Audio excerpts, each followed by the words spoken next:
Hey, welcome back to Terry's Model Rod Shop.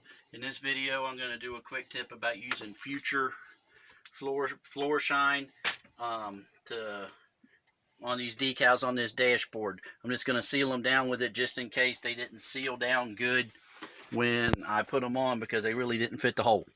So what we're going to do is take this little thing here. This is this little thing here.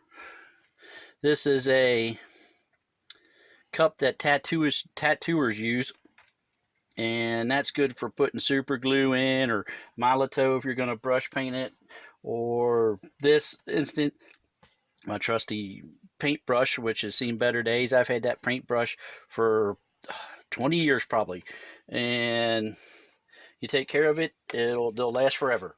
So what you want to do, you want to take a little bit of your future and put it in there, and I just made a mess all over myself. And then you just take a drop of it on your paintbrush, and you just coat your gauge. Real simple, easy peasy. And plus, the future, when it dries, will make it look like it's got a little bit of a lens to it. You can bulge it up, but it's self-leveling, so it dries flat. I just do this just to make sure I lock down my gauges, or my decals, especially with these gauges, because they're just a tick bit too big for the opening. And there you go, done. Quick little 2-minute job that makes a big difference in the final appearance of the car.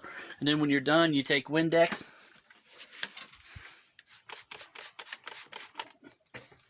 and clean it off, and then take a rag or a piece of toilet paper, and that's all there is to it, and you're done. And your decals are locked down. And this also works for decals on the body, and because it's self-leveling, you'll never see it. And that's it for this week, and I'll see you next week. Thanks.